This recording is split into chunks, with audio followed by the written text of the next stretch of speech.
It's showtime. Pause for a moment and hear this clearly. God did not separate you from that narcissist so you could keep suffering. He did not pull you out so you could sit alone in confusion. He separated you because heaven has officially run out of patience. From the throne, a verdict has been released. Enough. Judgment begins now. There are no more warnings left. There is no one last chance. There is no negotiation, no debate, no delay. The separation itself is the first receipt of the sentence. They thought losing you meant losing emotional supply. They were wrong. What they actually lost was the final layer of divine covering that had been restraining consequences this entire time. And the moment that covering lifted, something irreversible was set into motion. Judgment did not start with collapse. It started with removal. The instant God pulled you out, the case shifted from mercy to justice.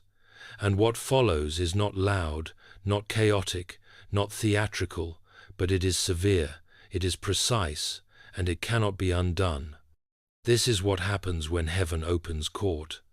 It's showtime. The stage has changed. The roles have reversed.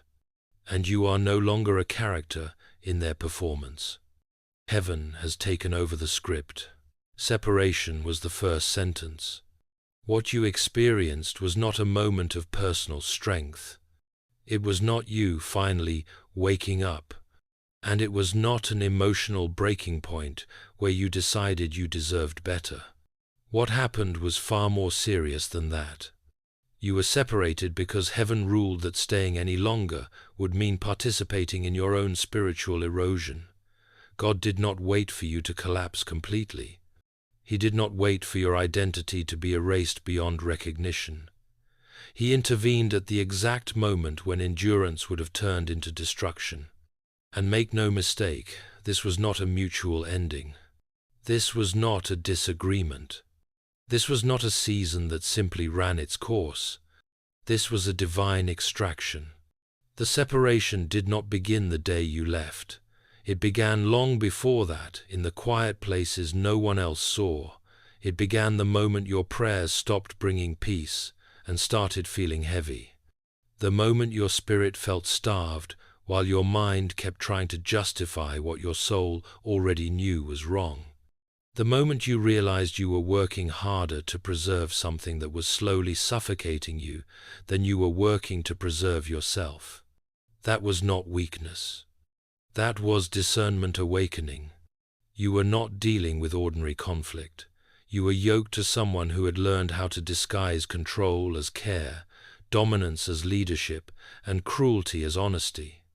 And while you kept praying for healing, accountability, and humility, they were praying for leverage. They were never interested in transformation, only in maintaining access.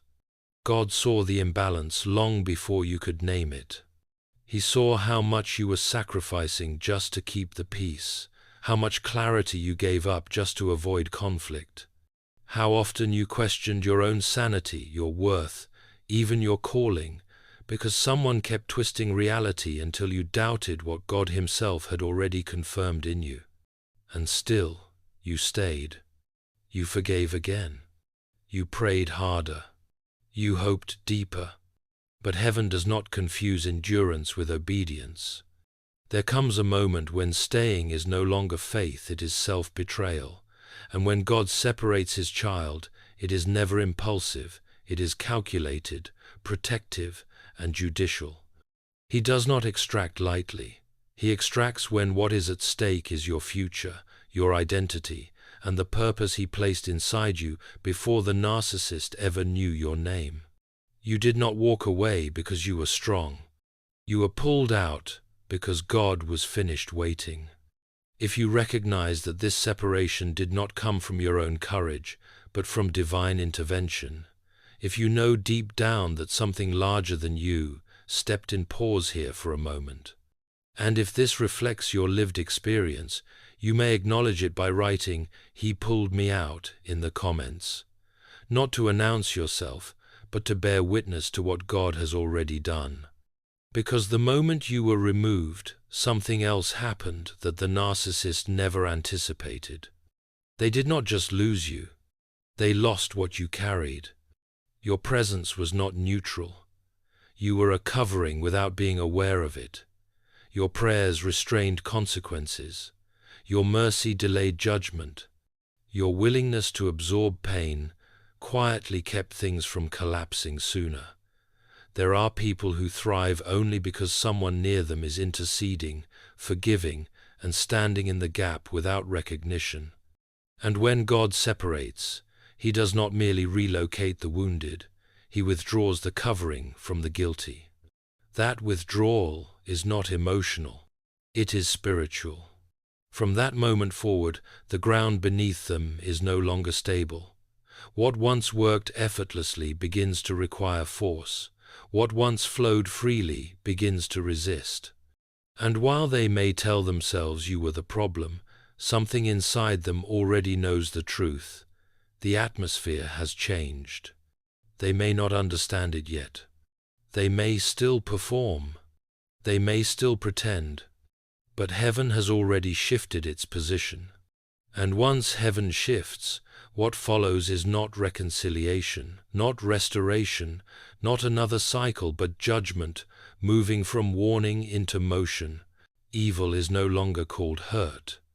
What took place in your life can no longer be minimized, rebranded, or softened to make it easier to digest.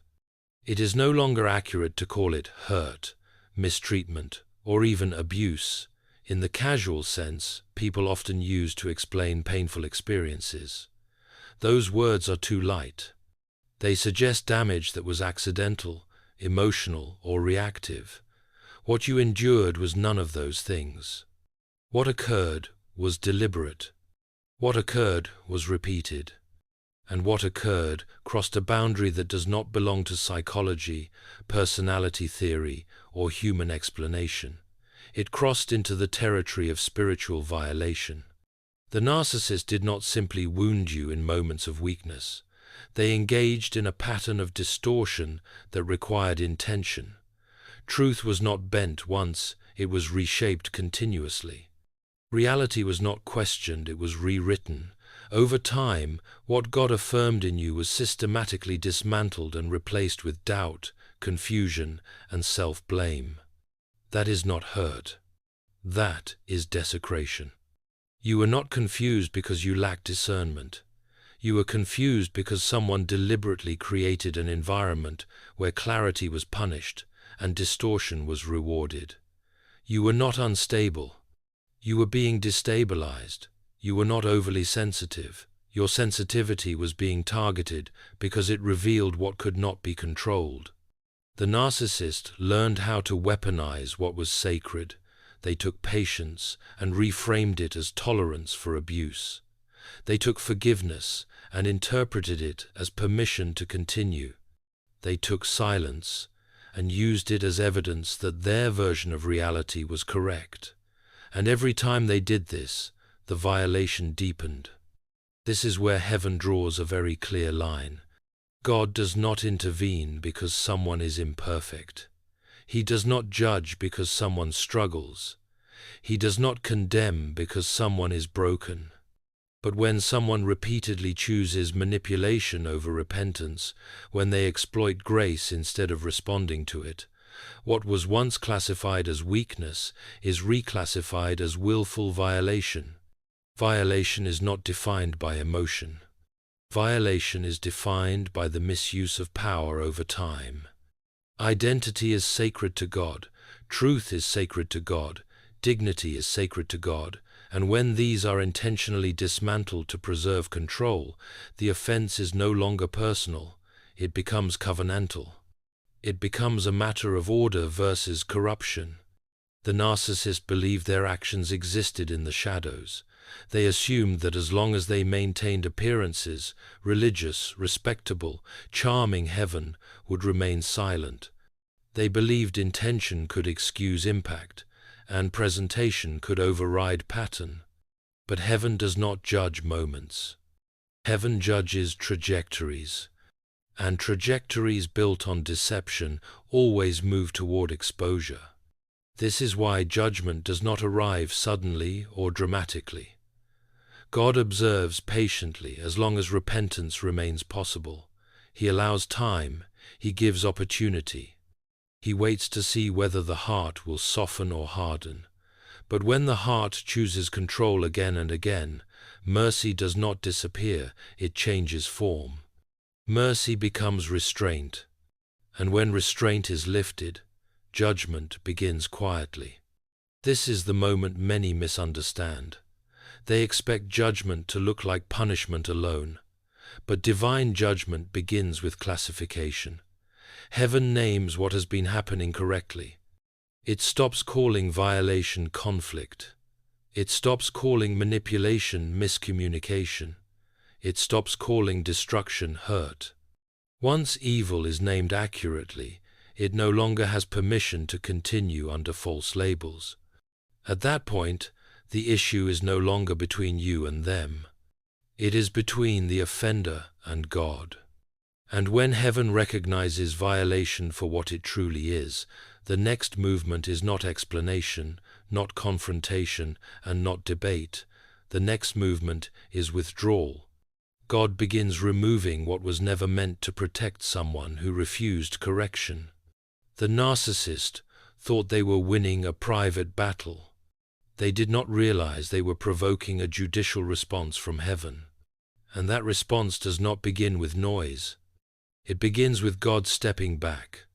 Because when divine presence withdraws, consequence does not need to be announced. It reveals itself. The most severe punishment is not destruction, it is divine withdrawal. When people imagine punishment from God, they often picture catastrophe. They expect lightning, exposure, public collapse, or sudden loss that shocks everyone watching. But heaven rarely begins that way. The most severe punishment God administers is not destruction. It is withdrawal. It is the moment God steps back. Divine withdrawal is terrifying not because it is loud, but because it is precise. God does not rush to dismantle a life. He simply removes His hand and allows a person to experience existence without the restraint they once mistook for their own strength.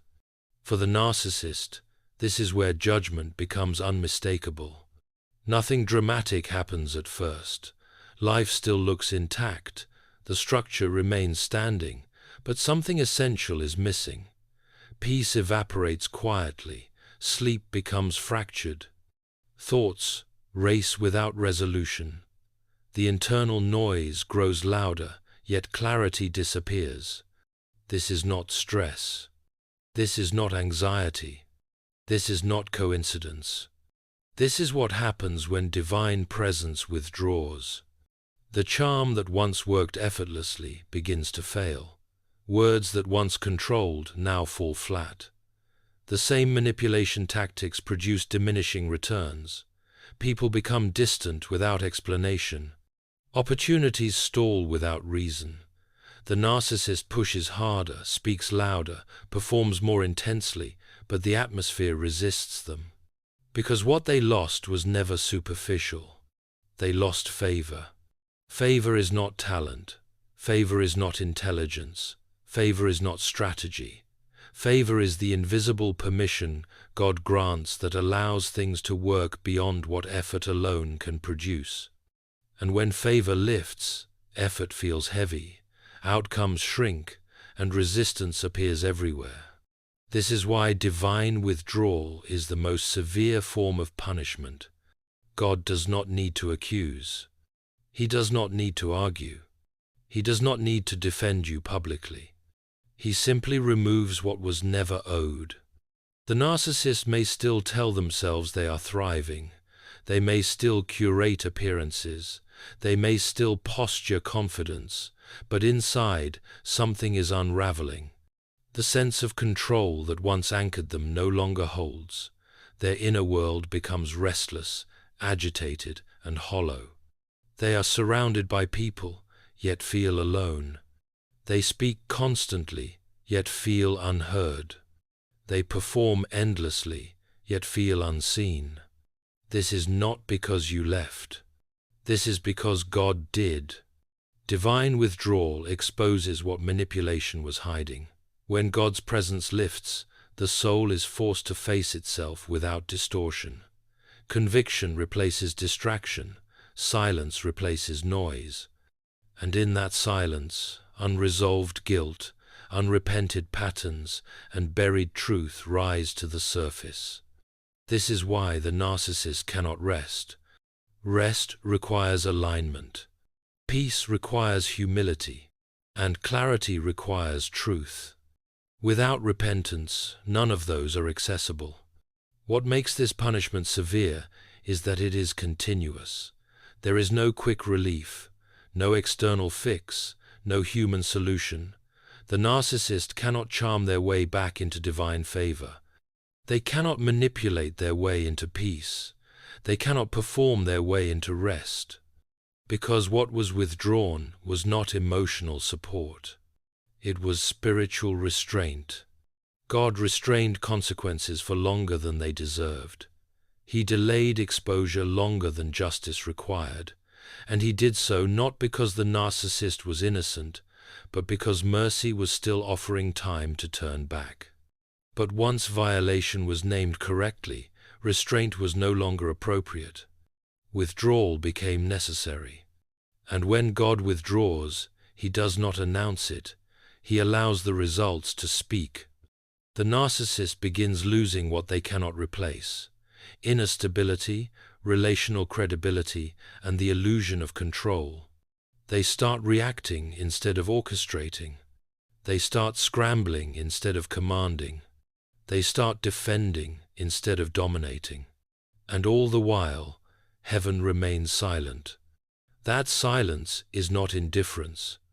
It is judgment in motion. Because judgment does not always come to destroy. Sometimes it comes to expose what a life looks like without God's covering.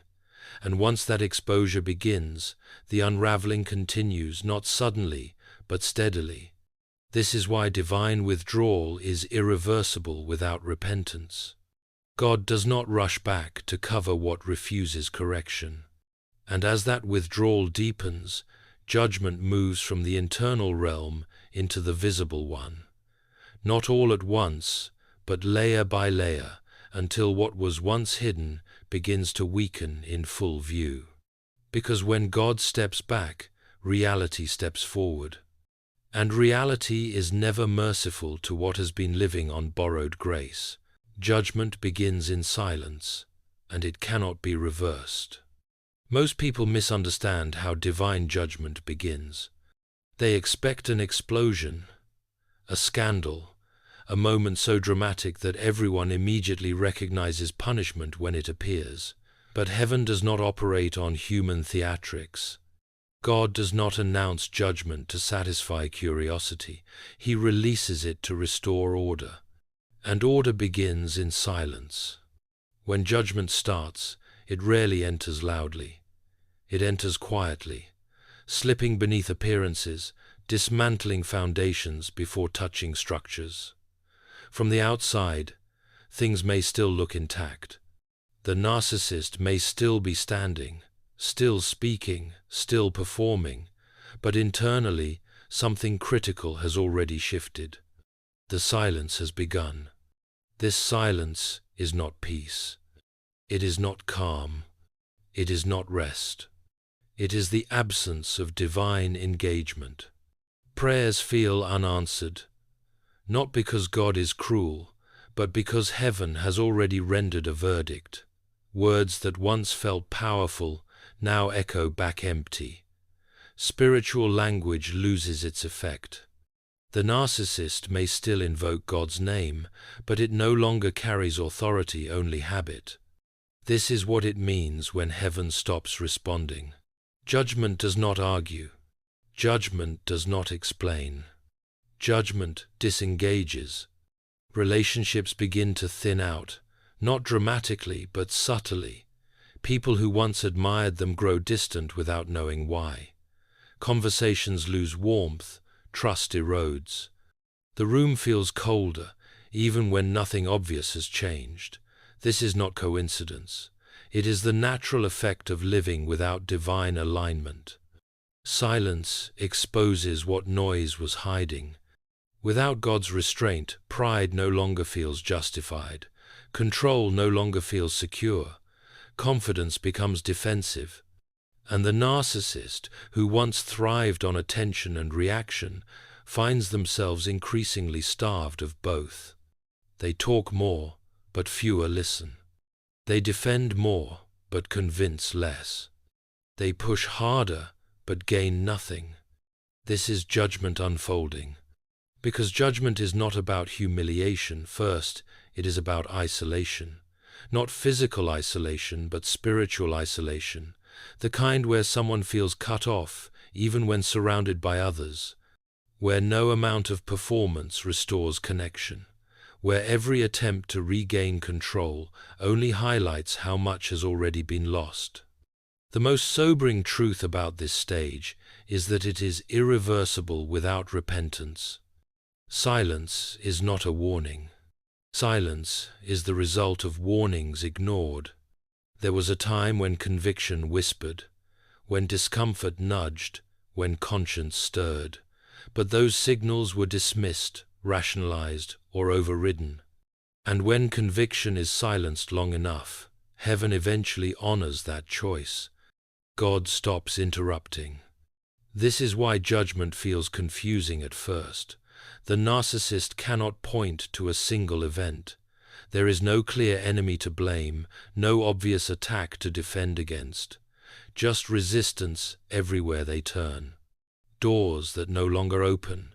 People who no longer respond. Influence that no longer carries weight. They feel it, even if they cannot name it. Because judgment does not always remove possessions. It removes permission. Permission to manipulate. Permission to distort. Permission to thrive on deception. And once permission is revoked, everything becomes harder. The same strategies fail. The same masks crack. The same lies collapse under their own weight. What makes this stage of judgment so severe is its duration. There is no quick resolution, no reset button, no human solution. The narcissist cannot think their way out of it. They cannot perform their way back into favor. They cannot charm their way into peace. Because judgment is not something they are going through. It is something that is happening to them. And while they are trying to regain footing, something else is taking place simultaneously, something they cannot stop, sabotage, or control. As judgment presses down on what was false, God begins lifting what was true. And that shift, quiet at first, marks the transition from consequence to contrast, where your restoration becomes impossible for them not to notice, even from a distance. Your rising is part of the sentence they must carry. One of the most misunderstood aspects of divine judgment is this: God does not always punish by taking something away. Sometimes He punishes by restoring what was wrongfully diminished and allowing the offender to witness it from a distance they can no longer cross. Your rising is not separate from their judgment. It is embedded within it. When God separated you, He did not merely remove you from harm.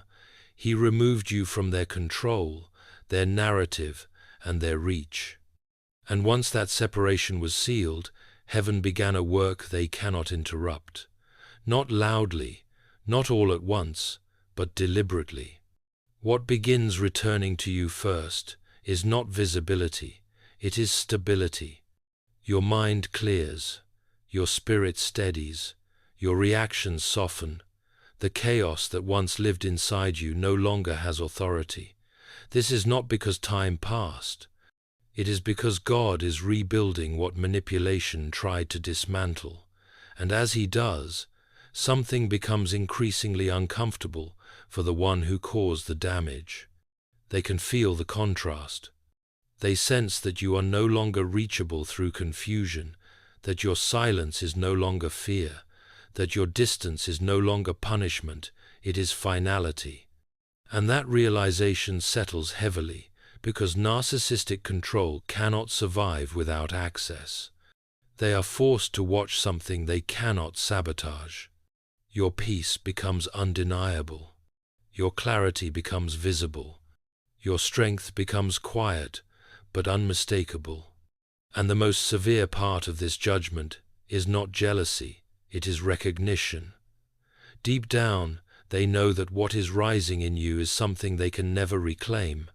Not your presence, not your loyalty, not your intercession, not the spiritual covering you provided without even knowing you were doing so. They did not lose a person. They lost a shield. While you were with them, you absorbed more than your share. You prayed, you forgave, you endured, you stood in gaps they never acknowledged, you restrained consequences that should have arrived sooner.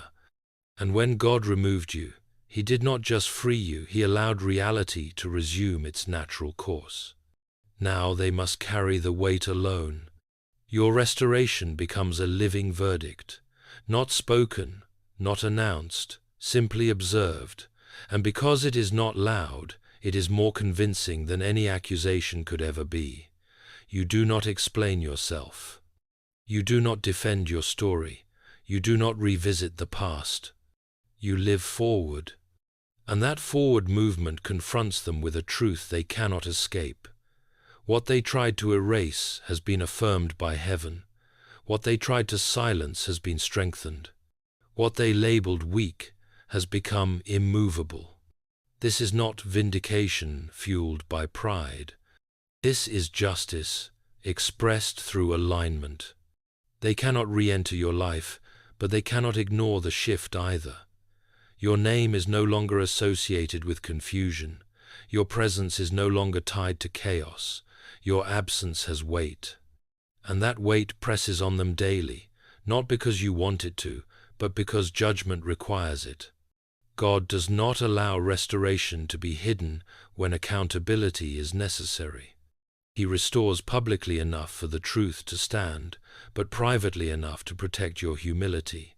And as he does, the narcissist becomes increasingly aware that the story has ended without their consent.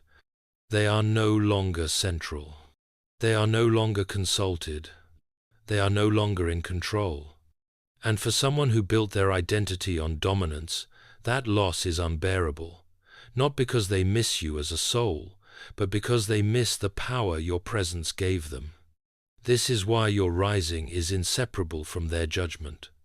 It is not revenge. It is consequence. God is not elevating you to embarrass them. He is elevating you to re-establish order, to show, without words, what happens when someone mishandles what was never theirs to control. And as this contrast becomes clearer, your peace against their unrest, your clarity against their confusion, your forward movement against their stagnation, judgment moves into its final phase. Because heaven never restores without also concluding. And what God concludes, He does not reopen.